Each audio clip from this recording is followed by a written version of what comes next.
It is, and because everybody experiences things differently, nobody's body responds the same way. And I think that's what a lot of people forget because there's so many solutions advertised out there or protocols that a medical practitioner will follow as well. Like they have their processes in place, but it's like even when you go, like I go to the doctor, like I still go to the doctor and they still have like they do this step and then this step and then this step. If that doesn't work, then they move you on to the next one. If that doesn't work, move you on to the next one. And that can take a long time.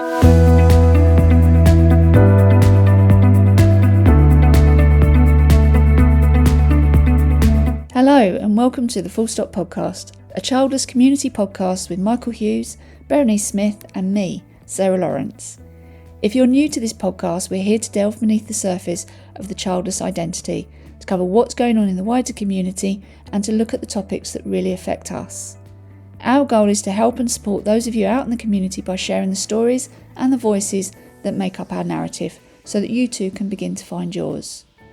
We also aim to inform and educate those who aren't members of our community so that they can begin to understand and support those people in their lives who are facing a life without children. In this episode, we're joined by Anne Barratt, who is a kinesiologist, hypnotherapist, speaker, educator and writer. She specialises in working with women going through transitions, including the menopause. So sit back, relax and enjoy this episode all about the transition of menopause and what it brings to us as we continue on our journey through change. Welcome to the Full Stop Podcast. It's lovely to have you here, all the way from Australia. Yeah, it's fantastic. Would you like to introduce yourself to our listeners and explain a little bit more about what it is that you do? Sure. I always find it less than easy to explain what it is that I do because I can do so many things and can help people with so many things as well. But to try and simplify it is that I help people find the underlying contributing factor to their symptoms, whether that be with their health or even with blocks in life. So if people are always asking the question of why, I can then help them to discover what that true why is, because my own journey has always been to find out why. I always wanted to know why I couldn't have children. And even though, I've been still exploring this and still discovering things only within this last year as to whys and contributing factors. So, it's been like at least 10 years of still investigating why. But it is like layer upon layer. And because your whole life becomes layer upon layer of different experiences and different people in your life, different emotions that you have, and all these things then create different responses inside the body. And like your body is like the microcosm to your macrocosm. So whatever's going on inside your body is a reflection of what's going on in your life as well.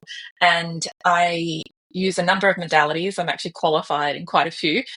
I think I calculated actually 30. And I think it's quite funny because I hated school. But since school, I've just been doing study after study because I love it and because I get to choose the subjects, but also things that I'm passionate about. And then also each one has benefited myself and my health journey as well. So preface that I used to do marketing. So in my corporate life, I was a marketing manager, and then I got really sick and then had to have a hysterectomy, which took me to the end of my childlessness.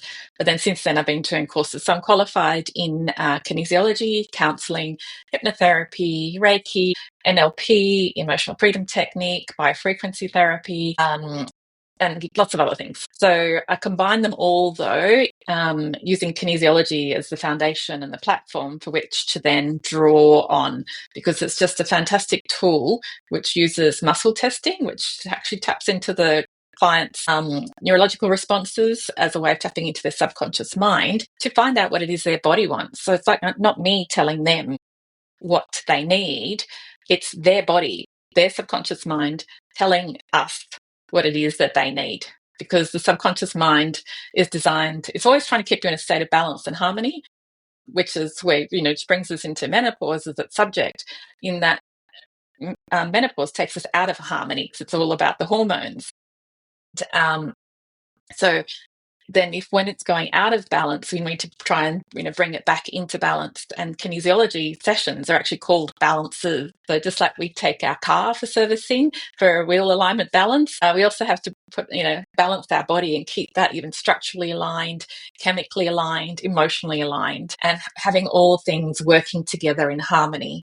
And the other thing about kinesiology is it's actually one of the very few modalities that actually qualifies me and someone else to work with a person holistically, because one thing always contributes to the other. Nothing works in isolation, unless, of course, you've had a physical accident, broken your arm, and you need to get a physical cast put on it and repair. But then there's still a biochemical reaction associated with the cells, the neurons, and the emotions and the trauma that's associated with that. The work that I do helps on all levels. Does that answer the question? That sounds fascinating, because I was thinking as you were talking how often we're told by other people how to experience the menopause. So you will feel this and you will have this, and actually maybe that whole switching it around and going, okay, this is my body is telling me this, and working with someone's body feels like it's quite an individual and quite empowering for the people that you're working with. It is, and because everybody experiences things differently, nobody's body responds the same way. And I think that's what a lot of people forget, because there's so many solutions advertised out there, or protocols that a medical practitioner will follow as well. Like, they have their processes in place, but it's like, even when you go, like, I go to the doctor, like I still go to the doctor, and they still have, like, they do this step and then this step and then this step. If that doesn't work, then they move you on to the next one. If that doesn't work, move you on to the next one. And that can take a long time. Whereas even like epigenetics, I've studied also epigenetic healing cycles as part of kinesiology, and there's scientific proof that even like twins will not respond the same way. So because they have different emotional responses, they choose to respond a different way, say, to a stress situation, which then creates a change in their biochemistry. And so you can put two together and who have experienced the same thing, but their bodies look different if they were to have like a blood test or X-ray, ultrasounds, whatever. So everybody with menopause also may respond differently and experience different symptoms. And some people don't actually experience any symptoms except for their menstrual flow stopping. So I know a few people that have been through that and not experienced anything, so they can't see what the big deal is. But other people have like short-term experiences of symptoms, and others have longer-term. Others experience mostly the hot flushes. Others experience the loss of muscle mass. Others experience sleeplessness. There's just so many symptoms. Some people may experience some, others might experience all of them. So the work that I do and the way that I help people is unique to them. That's why it's also hard for me to do group work around it, because it is so individualized. But this way, then we can also get to the things that person needs in a shorter amount of time. So I say, like, when I'm working with clients, it's usually over 3 to 5 sessions, but those 3 to 5 sessions could be spread out over a year or 2 years, because they still need to do the work. If there's diet modifications to make, if there's like emotions to process, if there's different mindset shifts and changes to do, like, there's so many things, and the body needs time to make those cellular changes, because nothing's instant. Even menopause is a slow approaching thing. Like, when you're in perimenopause, when your cycle isn't regular anymore, it's starting to make those changes over time. So yes, it is more very individualized work. Yes, that whole thing of when we sort of say that advice of, oh, go and ask your mother. And it's like, well, my mum had kids because I'm here. And it doesn't work like that. It's so individualized. I think when you add in that childlessness and that other layer of kind of, I want to say complication, that's a really bad word, but that difference, I suppose, to perhaps what most of society and most women who have had children will go through, because at the end of the day, we are a minority, but we still have different experiences that just aren't talked about enough. There is, and I didn't even bring those up, because adding childlessness to that is another layer, and it's another like full stop. But your past podcast is called, so it's like another reminder. Like, for those, depending on how people have got to their childlessness, it is another reminder for some that this is it, and it's, even though they may have already through their processes decide, yes, I know that I'm not going to have a child. But then menopause, when it comes up, is another reminder. It's another trigger. And it's another loss, in a sense, because a lot of women express, in my sessions with clients, that it's a loss of themselves again, loss of control of their body, because they even look at themselves in the mirror and they don't see the same person they used to see, because they might start to see those signs of aging, all the things that they used to be able to do, all those things that they did in order to control their weight and their tone, body tone, and all that, and also desire for their partner, because loss of libido comes about, loss of everything. So you lose then sometimes connection with the ones that you love and just don't have that desire anymore. And then people grieve that. They grieve who they once were. And when we're actually in the UK, it sort of came to me because we went to what's it called, near Iron Cove Bridge, to Bliss, the Victorian village called Bliss Village or something like that.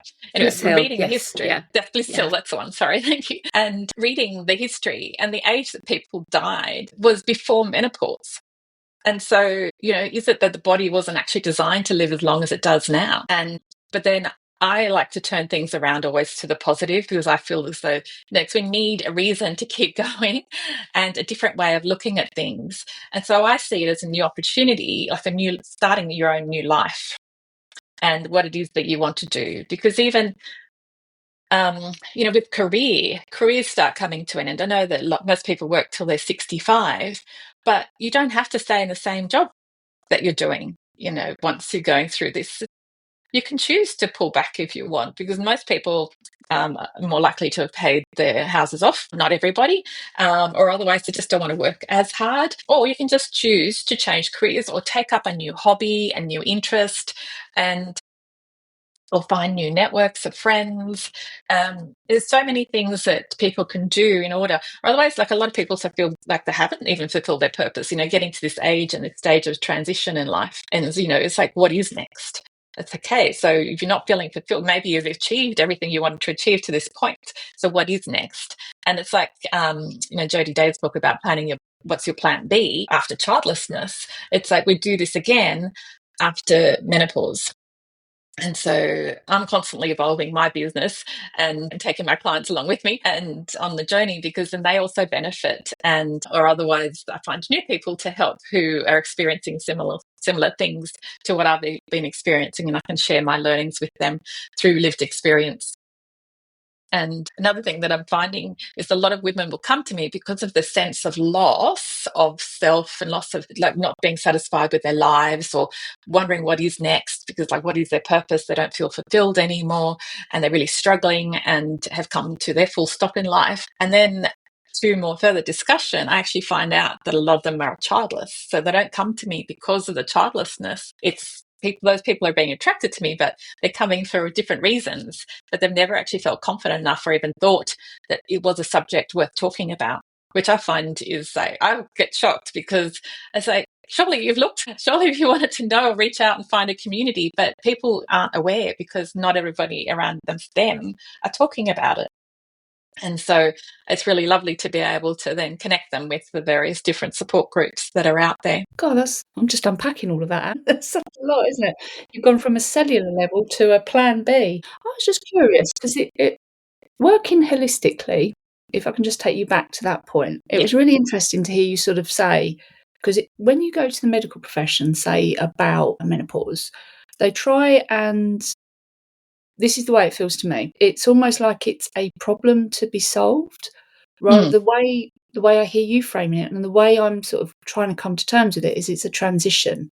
So it's not a thing to be solved. Because I personally, I don't take HRT. I was told at the time of my hysterectomy that I needed to avoid it. And it may be that things have moved on, but that's kind of stayed with me because of the endo.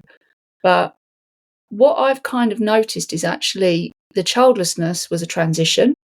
And then I've come into this other transition that we don't really necessarily talk about. And when you go to the medical profession about it, which I have done recently, it's a thing to be solved rather than a thing to be dealt with. And it always feels to me, correctly, wrongly, whatever, that HRD kind of puts a pause on that transition. It's almost like you're trying to stave off that transition on your body, mind, spirit, soul. How do you reframe it holistically, if that makes sense? I see it in a similar, like I have a similar experience because I had endo and adenomyosis and then the hysterectomy and then was advised, from everything I researched, was advised against taking HRT. But then 10 years later, which is a year ago, I was actually advised to take it because the research has changed. The findings are that was actually from the reports from 10 years ago were only from one study of a relatively small number of people.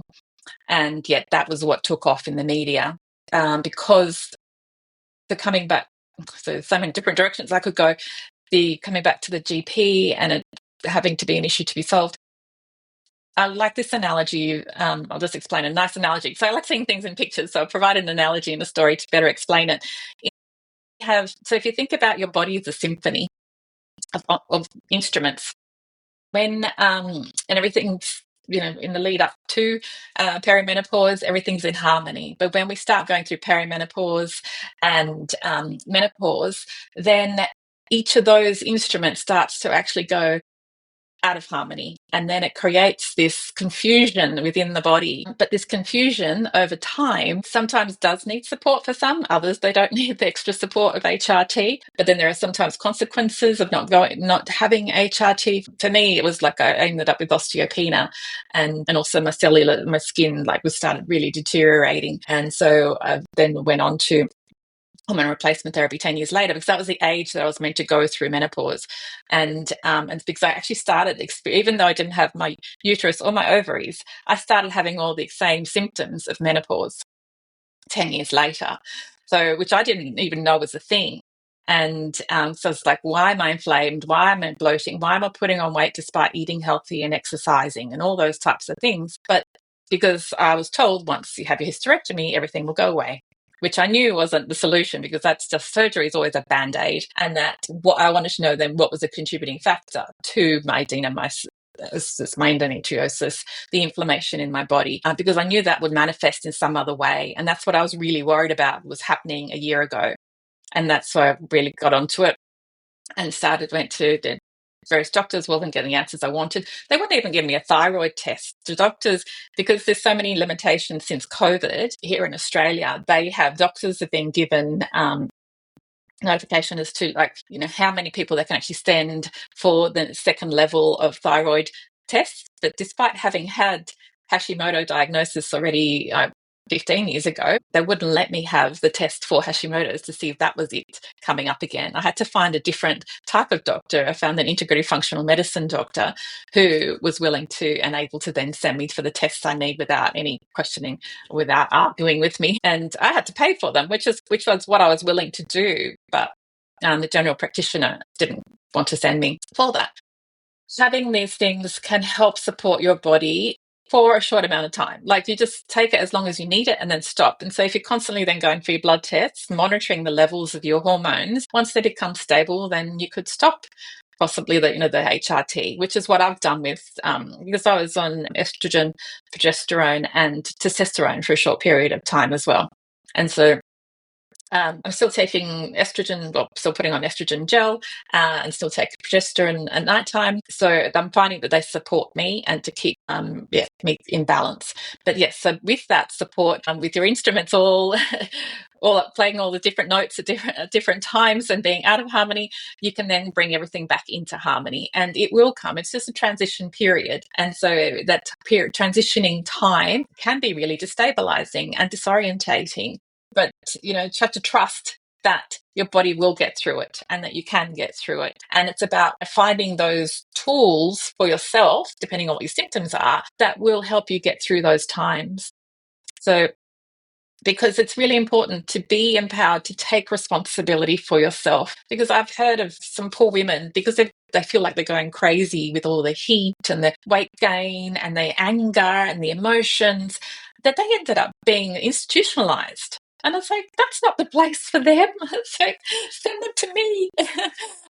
be able to help them, but because they just go through the standard process, listen to what they're just being told, without looking further into it, they just accept it, and and that's what happens. And they still don't get the support that they need, because that's not the support that they need. They need different type of support. So yes, I see it as a transitioning period, and it's a time, what's on the other side. The other side is your true potential as an adult who has financial support, who has their own emotional support, knows who they are, and the possibilities are endless. Like, you could live your best life after menopause. I love that. I really do, because I'm a massive fan of kind of building a toolbox. I think since my childless journey, I started to come to terms with being childless, and a lot of that has been more about kind of mindset and attitude. And it's been really painful, but a lot of that's come from, I think, exploring stuff beyond medicine. And it feels like, to me, that it's giving me some power back, and that's hard for other people, because obviously one's attitude changes, and I think it's finding some strength within myself to deal with situations that may have been more challenging before, because I've got more awareness and a better toolbox to refer to. Certainly things like, I think, stuff around hypnotherapy, around embodiment, those sorts of things, and just starting to connect everything back again, because it feels sometimes that childlessness can, and I've used this before, I think, in a very, very early episode of the podcast, about how there's a disconnect. That for me, as listeners will know from the previous episode, that my story is IVF, and this disconnect between my head and my body. And this body was this thing going on down here. And I think that's common, not just for IVF, but for lots of people going through different parts of childlessness. And however you arrive here, it can be a bit disconnecting and confusing. And pulling that all back together, or knitting it back together in some way through using different techniques that aren't medical based but more holistic, can feel a little bit more soothing and gentle than going to a doctor's and having to go into medical practice, when actually I think for many of us, the medical practice, I have a huge respect for doctors, for nurses, and for the NHS in the UK. Massive respect for everyone that does all of that. But my experiences have been that childlessness is very much dismissed, and everything around that is dismissed. And I think the menopause is another place where we have to then fight again for more. I'm going through the menopause and I need some help, but actually trying to find some resources that can kind of just qualify perhaps some of the stuff we're going through, and going, okay, this is a transition. I like that word, because it can feel like, it can often feel like in medical terms, okay, that's a full stop. You've done that. And now I don't quite know what to, now you're into aging. Here you go, you're aging now. And that's hard. Emotionally, that is really hard, that invisibility. But perhaps seeing ourselves better is one way of looking at it, actually understanding ourselves, taking a moment to pause and go, okay, this is how I look and it's different, and recognising the things that we've gone through, actually seeing who we are, maybe perhaps is something around that. I like that idea, I think, of having a toolbox and picking up on that word that you've used. It feels very empowering to do that. It is, and it is, because then it's like, what to do. Like, as soon as you start feeling a symptom, it's like, start acting on it then. No, don't wait for it to escalate, and use that tool to help get you through. And sometimes it's, when you're in the moment, it's, it's easier said than done. And sometimes you need a reminder, but then that's also when it's nice to, inform your partner and say, if you notice that I'm doing this, or when I'm really struggling and I come to you, this is a list of tools. Can you just help me or do this with me? And as a way of connecting as well, and getting that support from your loved ones that are around you and who really know you and who can be there for you, or your girlfriends as well. So yes, it is a lot of self-work. And as you rightly said, Bernice, it's like, it can be hard for those around you, because you are changing, and you will be you are a different person. And every day we're all growing, and so we're all about self-improvement. We're all wanting to be, no, from my understanding, everybody wants to be a better version of themselves and be their best and live their best and not be in pain and not be struggling and want to enjoy life, whatever that is to any person. But as we grow, there's this study that shows that, when you meet someone, like even in a relationship, and you're two individuals, then, you start the dating and you get to know a bit more about each other, and each bit of information helps bring you together. And then ideally, then you grow together in that relationship. But if one is growing faster than the other, or the other one's not interested in learning or improving themselves, then this path ends up crossing and you move further and further away from each other.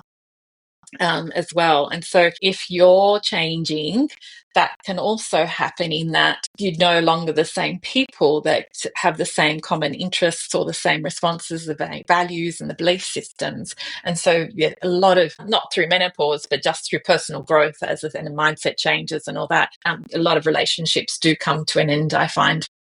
And sometimes that actually helps bring people even closer together, because then the other partner will start to follow because they don't want to be left behind. And that can be lovely too. So, yes, a lot of change. Hey, Anne, we've got a question from someone in the audience. And it says, does Anne see any differences in the symptoms, etc., of women who have had a natural menopause versus a surgical menopause? Oh. In context of, I think it's different. Again, like surgical menopause, probably Sarah and I have both experienced different things, I'm sure. And so, because there are so many different symptoms that I don't know that there would be a difference between surgical and a natural, except that surgical is instant. It's in that moment. And so it comes on a lot quicker. That's what I find. Whereas when it's a natural, that's like it happens over a slower period of time. And so for some people, those changes are really easy to manage. Whereas when it's a surgical menopause, all the symptoms start coming really quickly and you don't know then necessarily like what. Is it the surgery? Is it the hormonal, like instant hormonal change? Is it menopause? Is it what, and then like for me, I ended up in a deep depression as a consequence of my surgical menopause as well, because of the big shift and change. So yes, just that time frame is what I find is most different. But everybody's symptoms are unique to them, so I can't answer the actual types of symptoms. No, fair enough. If the topic in this episode or any of our others chimes with you, you can get in touch with us on social media. You can find us on Facebook, Instagram, LinkedIn and Blue Sky, and we really appreciate your feedback. Childless Not By Choice listeners can carry on the conversation with us in our safe and inclusive space at the Full Stop online community. We are really proud that we are one of the very few childless spaces that welcomes men into the group. And for more details on how to join and to claim a free month's trial on us, please visit www.thefullstoppod.com. And we extend a huge thanks to the current members of our amazing online community. And it's because of them we can keep the lights on for the podcast and look forward to giving back to the childless community as we grow. Random question off the back of that. So I've personally noticed that all of my symptoms are very, they can be quite weird and wonderful and very disparate. With even something simple like going to a dentist, I found that my dentist doesn't necessarily understand that you can get menopause symptoms in your mouth, like receding gum lines. Mm-hmm. Apparently the pH balance of your mouth changes, so it affects the bacterial makeup of your mouth. Are there sort of resources or anything that you signpost medical professionals to in terms of the kind of the weird and the more obscure sort of symptoms that people can get, or is it a question that they need to go and signpost them themselves? Well, I'm not allowed to advise and they don't take advice from me. I educate every time I go to, because I'm not a doctor, I'm not allowed to treat, diagnose or prescribe. And so no one in the medical industry necessarily takes advice from a holistic health practitioner or complementary health practitioner. Yes, so I do, I work there. There's an integrative dentist in the area. She works from the mountains and down in Canberra, in our capital city. And then she approached me to put together a package for her and her clients and run workshops for them. And so I have resources for like a special website just for all her clients that she can refer people to. But as I go from practitioner to practitioner, I educate them, because sometimes I'll be doing something that's like even simple structural things, like to me, like as common sense, is to, when you're sitting up, your jaw is in one position. When you're lying on your side, your jaw sort of tilts that way. When you're on your back, your jaw tilts backwards, and we'll go to recesses,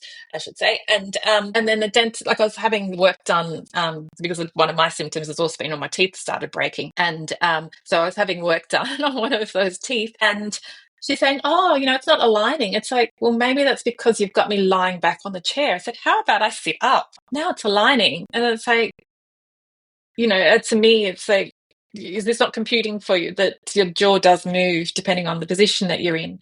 And so, yes. And then I also, my current one, for me, also, another symptom in context of dentistry is that it takes longer for painkillers to activate.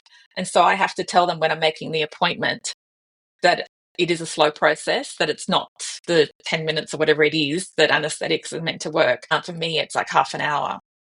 And so then they'll do the injections and then go and work on somebody else and then come back to me, because it just takes so long for my gums to get numb now, because the cellular activity that happens in our body after menopause is so much slower as well. So its metabolism slows down. But also I get anxious now at the dentist. I never used to get anxious at the dentist, but I can literally feel the adrenaline coursing through my body as soon as they put the injection in, and my heart starts pounding. So I have to do a meditation process while I lie there. Yes, it's mind-boggling, all the changes, but it's empowering to then learn what your body is doing and understand how your body is responding, because everybody's is different. And just be aware, start listening to your body, because that's one of the main things. Is what I'm teaching people in a session, is what their body is trying to tell them, because anything that's out of balance is your body communicating with you to say, this is out of balance, but you need, and then we need to do something to help balance this out.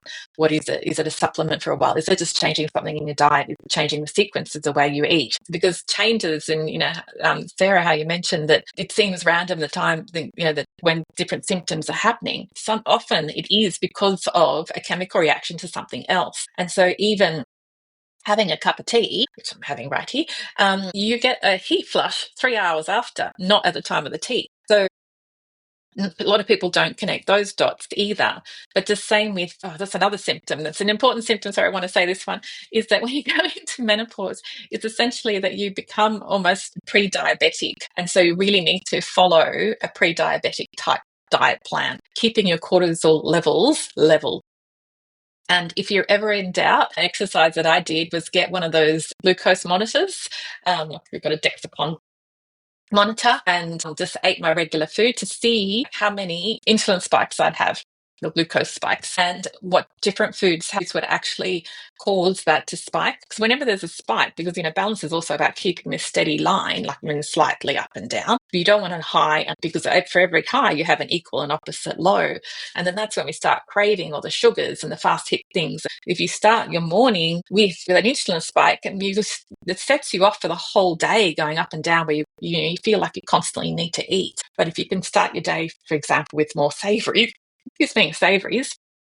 and then have your sweets after your savouries. But just knowing that, and try and avoid morning tea. If you're having morning, don't have biscuits and chocolates and things. Instead, have something savoury and something healthy. If you have to eat chocolate, then have dark chocolate. And there's so many little modifications that you can make that make a big difference to these insulin spikes, which then also contribute to this unexplained weight gain and also other symptoms, because anything sugary creates a chemical reaction in your body, which then has an impact on your hormones, which also has an impact on the emotions. Emotions also have an impact on your hormones, and everything is connected. So it's, blessing. So if you keep a accurate diary of what you're eating throughout the day, as a way of monitoring yourself, it can be quite tedious, but set yourself 2 weeks to see what happens when you have your menopause symptom, and then see if there's any patterns across that time. Yeah, I can agree with that. I think that's something I've been exploring quite a lot as well. That whole thing of ultra-processed people and ultra-processed food, but also I think just finding, again, some more tools. So one of the things I do is I always batch cook everything on a Sunday. That's my job later today, folks. It's rock and roll life. Just batch cook stuff so it's healthy, so I don't then have to go, and I'm not doing that emergency grabbing some food that might not be a good choice. And then that is just helpful, I think, in just sort of maintaining things. And sometimes it can feel like a penance. You're like, oh, I really want a beer, ice cream, whatever. I think occasionally, but it's just not something that's every day anymore, because there's always an impact, I think, on that too. And again, it's just another way of helping just to control how we can feel and how we respond to certain situations, I think. Definitely. As well. Yeah. Yeah. And I just wanted to go back as well to the panic and also managing, I think, how we're feeling about that too, because I've had more panic attacks since I started getting perimenopausal. I think my menopausal journey is confused somewhat by IVF. There's definitely some complications, I think, there. But again, that idea of panic, the thing of panicking and also having a toolbox as well to deal with that. Again, meditations helped me an awful lot with that too. Things like panicking in supermarkets. I just don't do supermarkets anymore. It's just easier not to do it because I panic in them and I don't know why. It just is something that happens to me, which is, yeah, that's quite difficult sometimes. We've had another question in the chat. Sarah, did you want to read it out? Yeah, I'm curious about this one myself, I'll be honest. So I've been diagnosed with ADHD with my menopause as my hormone changes accelerate my ADHD symptoms. So I now find myself trying to deal with childlessness, menopause symptoms, and also learn about myself with a new diagnosis. It's such a minefield of emotions. I'm actually finding this an awful lot, that lots of stuff around women and neurodivergence and not being able to mask as effectively. Are you finding that also, Anne? I do get a lot of neurodivergent clients come and they find and it is like, especially if it's a new diagnosis, because that's overwhelming in itself, because it's like, it's again identity and who you are, and it's how do you cope then? Like, this is what the work that I do helps you to better manage how you're coping, how you're processing the emotions. So what is important is to keep things moving, keep processing the emotions. And like, there's no one solution again that fits all. It's like, I'd be tapping into your subconscious mind through muscle testing. I can muscle test on your behalf, like I demonstrate as we're going, or I can teach you how to muscle test as well so that you can do it while I'm observing. Because I reference, I know people are just listening by audio, they can't see, but I reference the Chinese 5-element flow. And this is yin and yang. Yin and yang represents our energy and our qi and our life force. And this is in context of Chinese theory and kinesiology and Chinese medicine. This is all the meridians. Every single muscle in the body is on a meridian. And according to Chinese theory, emotions get assigned to different organs as well. And so I'm just going to reference the water element, which is the very last one in this flow. Energy is meant to be constant. So this is why it's also important to keep processing and working through emotions. Don't try and suppress them. Don't hold on to them. Processing an emotion can be as simple as writing it down on a piece of paper, because you're getting it out of your head, you're getting it out of your body, and you're writing as a way of expressing onto a piece of paper. And then you can choose what you want to do with that piece of paper and what we want to do with that word. You can set it aside and come back to it another day when you might be able to think more clearly about those emotions. Journaling is just another similar process as well. In water element is where hormones and hormonal imbalances come into play. But then this is also where that panic and fear and dread, terror all come into play as well. So they're actually the emotions of the water element. And so in kinesiology, we reference this as a way of helping to balance someone out, because we look for where there's an overcharge, like too much, like for example, too much heat when there's a hot flush would be in fire element. And it could be like if there's a balance, there's no breaks in energy. Energy is constant.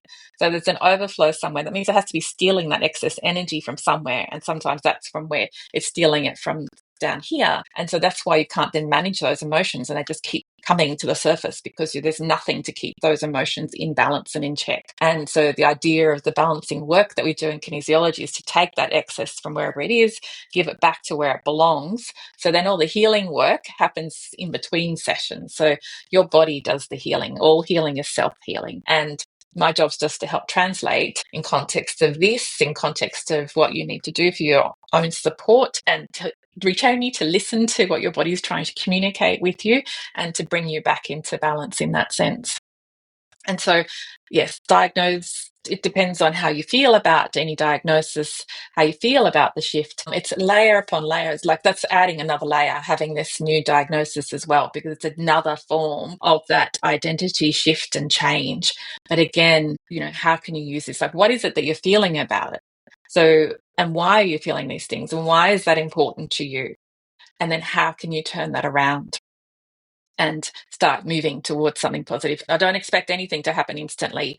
And even those thoughts and being able to answer those types of questions doesn't come instantly. It doesn't for me anyway, because I always need to sit with and embody the sense of feeling something, and even the responses for them to come. And they tend to come intuitively, like when you least expect it as well. But as long as you've done the pre-work, the answers will come. Just trust that the answers will come to you when you least expect it and when it's meant to come. And that's the other thing, is like, I always believe the answers will come to you when you're ready, and the solutions will come to you when you're ready.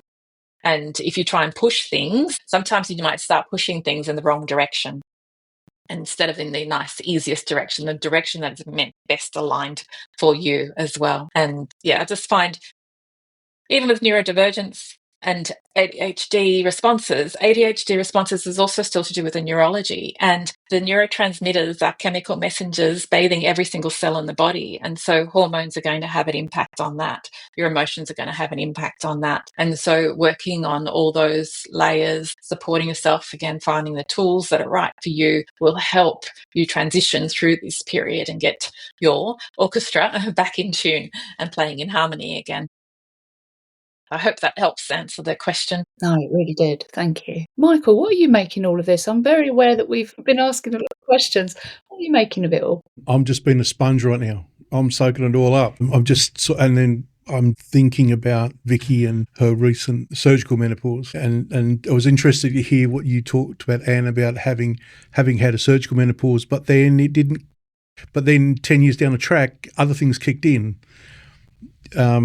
Because Vicky she believed she was going through menopause for about the last 10 years. And so when she went to see the specialist and talked about getting rid of the fibroids, he said, well, have you been through menopause? And she goes, well, I think I have. I feel like I have. And so he said, well, we'll obviously take the ovaries as well. But it was like the next day, hot flushes to extreme levels. We had just had ducted air conditioning put in the house. What a godsend that was, because she had the bedroom on something like 15 degrees to manage those hot flushes. Yeah, it was quite incredible. But having said that, she will tell you that she's actually more calmer and she feels more positive about life now than she did before. So, I'm really listening to what you're saying, Anne, about how it can be different for different people. There's no one-size-fits-all situation. Well, there certainly isn't. And I'm curious, Michael, have you experienced any symptoms yourself? Because it's meant to be such a thing as menopause as well. I don't know that much about it, but absolutely. And I think that's still relevant to this topic too. The way that I try to explain it, it feels even weird to me. Let's say me 25 years ago, I felt bulletproof. It's hard to obviously wasn't, but I had a lot more risk-taking behaviour. I don't know if that's the right word, but I would have a go at anything. I would do anything, and it wouldn't faze me. Whereas now, and I'm not quite sure if it's because I know consequence more, I've had a lifetime of experiences, so I understand that certain actions will have a consequence, but I don't have that resilience anymore. It's probably that level of resilience, I should say, which I find interesting. And the way that I've been able to sort of, I guess, make that straight in my head was there was a time probably about 20 years ago where within our family unit, my dad was not the alpha male anymore. He wasn't the line of the pride. Was that the right word? Anyway, I think you know what I mean. Because it actually transitioned. Everyone started to look towards me. My mum would look towards me. And I think now I get it. Now it's almost like, the old lion now he's out to pasture. Where's the new one? And that's probably the best way I can explain it, if that makes sense. Yeah, definitely. But I think this is, that's an example of like going out to pasture. Like people think, that's it. What's left for me? I may as well just put me out to pasture. But I think it's important now to take that. They always say like our ages change. Like the 30s, 50s are now the new 40s or the 30s, and it's like even though like I'm in my 50s, so I'm turning 55 soon. It's like I don't feel 55. Like I feel like I'm in my 30s still.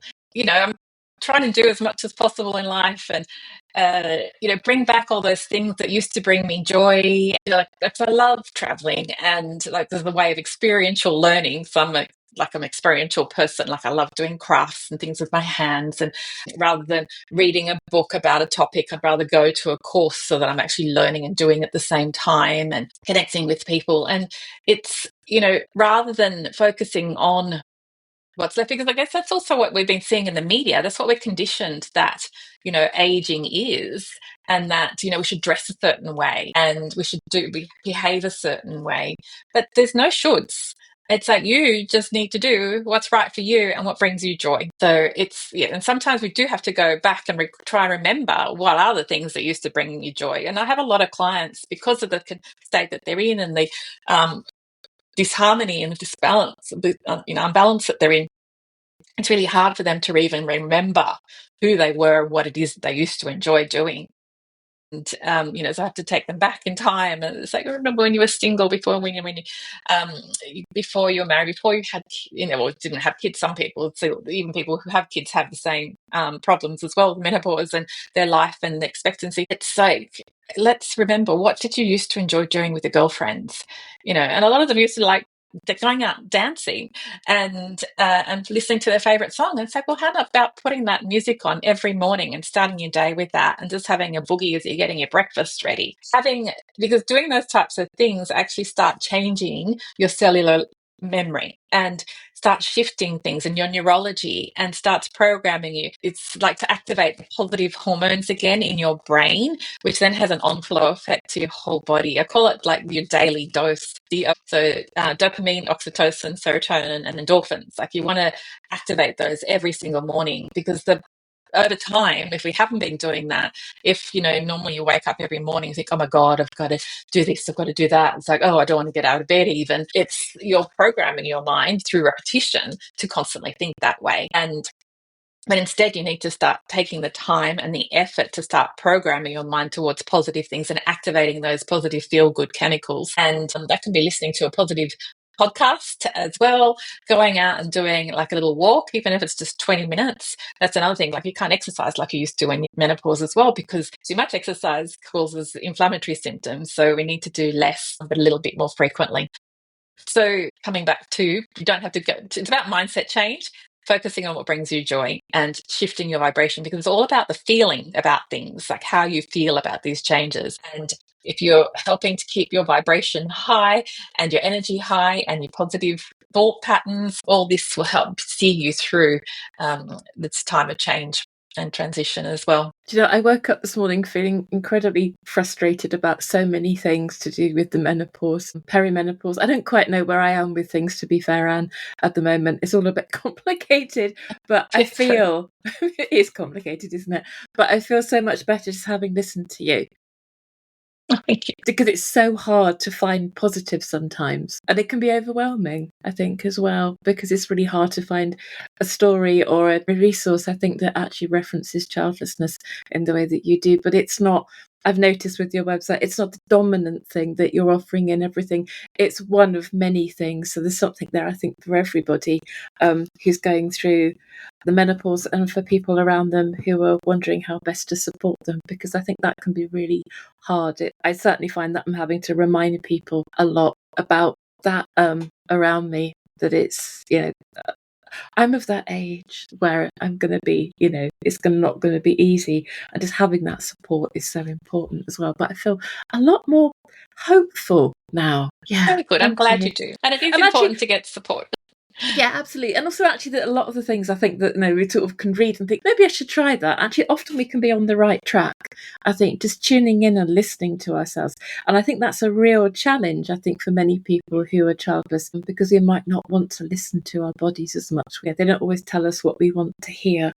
And tuning into them, I think, is a really, really good thing to do, whatever that might look like, and finding the thing that works, because there's lots of stuff out there. I mean, I think that's the most amazing thing, is that some stuff might not work, but other stuff does.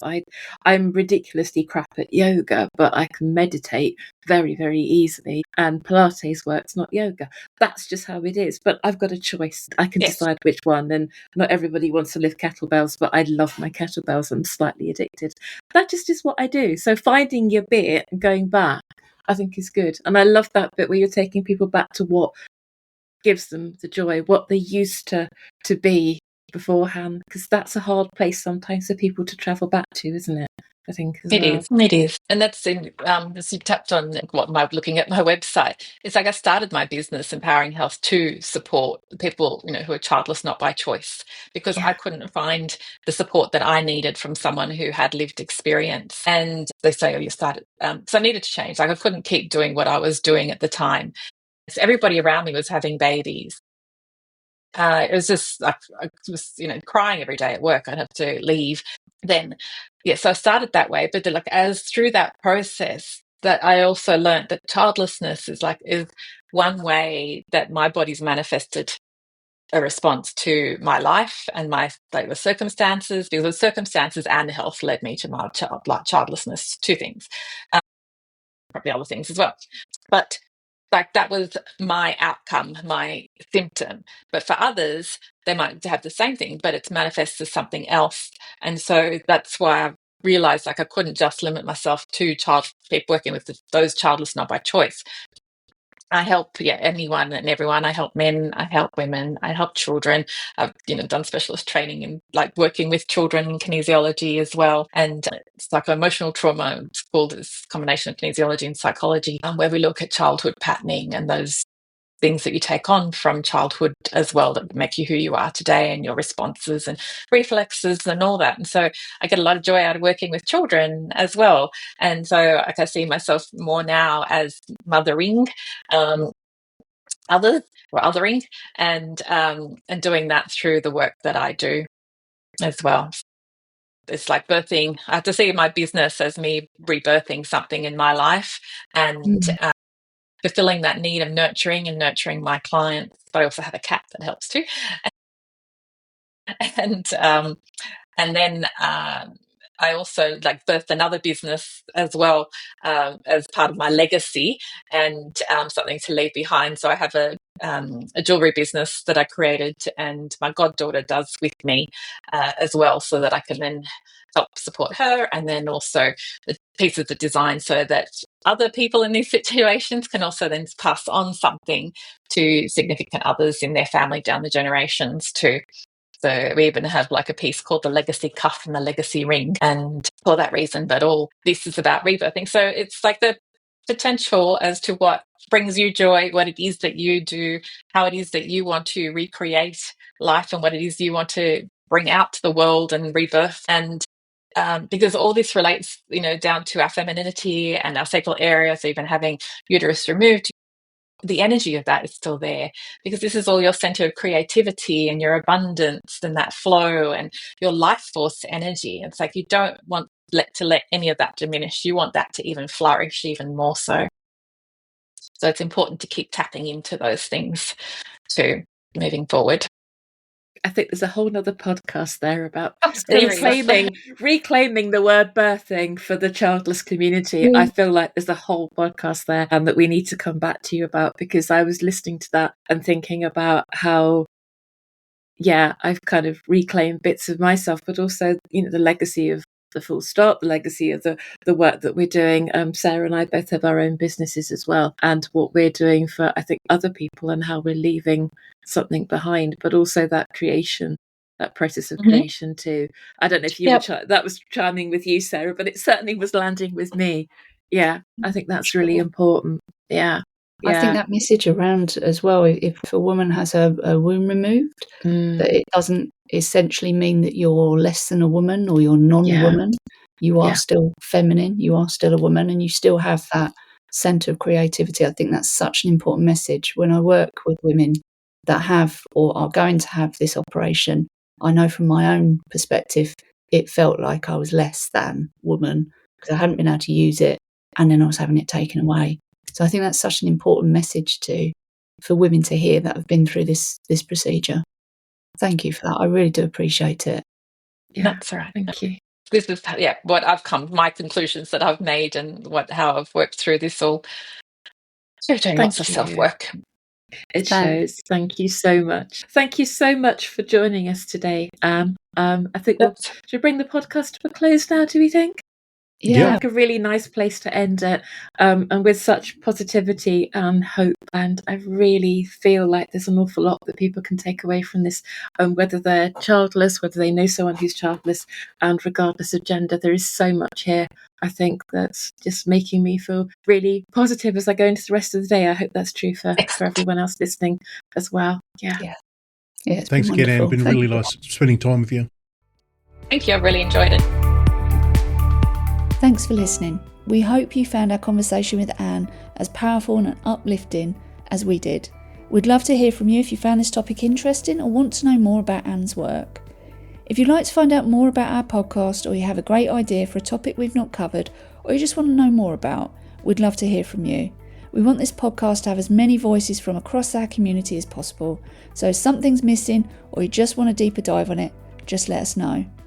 You can find us on Facebook, Instagram, Twitter and LinkedIn. You can also become a member of our online community, which is a safe and inclusive space for anyone that's a member of the Childless community. More details are available on our website at www.thefullstoppod.com. You can also sign up to our listeners list at the website, which keeps you up to date on what we're up to, and if you'd like to, you can also donate to our work too. As always, it's important to remind you, you're not alone.